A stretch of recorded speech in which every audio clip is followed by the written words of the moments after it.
राम राम दोस्तों, शुभ संध्या। सभी लोगों को गणेश चतुर्थी की हार्दिक शुभकामनाएं। बहुत बहुत बधाई हो सभी लोगों को हार्दिक शुभकामनाओं के साथ। और दोस्तों, अभी मैंने एक पोस्ट पढ़ी थी कि हम जो ये गणेश चतुर्थी पर हम अपने गणपति जी को विराजमान करते हैं और उससे 4, 5, 7 दिन बाद उनको गंगा में प्रवाहित कर देते हैं, जलधारा में प्रवाहित कर देते हैं, तो इसके लिए मनाही करी गई है हमारे ख़ास तौर से उत्तर भारत के लिए।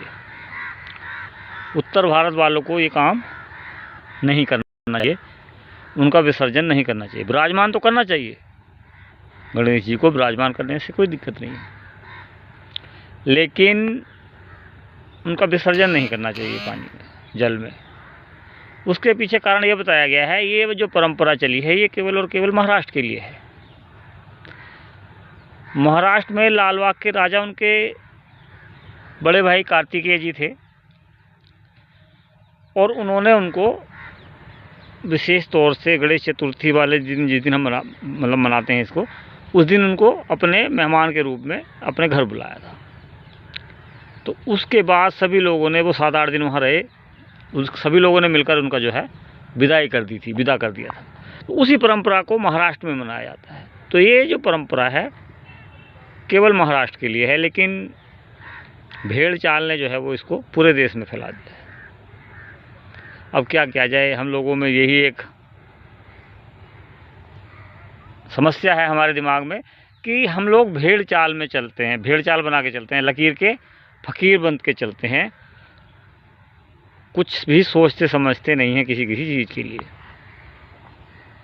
तो दोस्तों, फ़िलहाल यही कहना चाहूँगा कि एक बार संदेश सभी लोगों के लिए है कि गणेश जी को आप विस्थापित करें। हम मना नहीं कर रहा है, कोई भी मना नहीं कर रहा है, और जो हमारे विद्वान लोग हैं वो भी यही कहते हैं विस्थापित करने में कोई दिक्कत नहीं, क्योंकि वो हमारे जो है सुख करता दुख हरता है, तो वो उनको आना चाहिए हमारे घर, हमारे क्षेत्र में।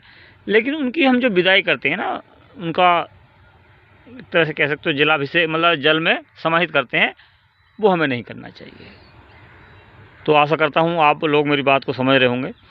तो इस काम से थोड़ा सा बचें और उनको जल में प्रवाहित ना करें, मान्यताओं के अनुसार, हमारे धर्म के अनुसार। ये जो है फिर हमारे धर्म के अंतर्गत नहीं आएगा, ये हमारा अधर्म हो जाएगा। लेकिन जिसकी जैसी समझ है कर सकता है। देखिए, क्योंकि कोई ज़ोर ज़बरदस्ती वाला मामला तो इसमें बनता नहीं है, कोई कानून इसके लिए बना हुआ नहीं है कि जी उसका पालन करना ही करना है। लेकिन किसी ने जो बात अगर ये कही है तो बिल्कुल मुझे भी सही लगी, इसी वजह से मैं आप लोगों को भी ये बात बता रहा हूँ, शेयर कर रहा हूँ। लेकिन कुछ लोग नहीं समझेंगे, कुछ लोग मानेंगे भी नहीं। बाकी जिसकी जैसी समझ है वो अपना करे। कुल मिलाकर हम लोग आपस में मतभेद किए हुए हैं, एक दूसरे को सुनने को तैयार नहीं है, एक दूसरे की बात मानने को तैयार नहीं है। तो ये कहीं ना कहीं हमारे लिए नुकसानदायक ही साबित होगा। चलिए, फ़िलहाल जो भी होगा भविष्य में देखा जाएगा। जय गणपति बप्पा।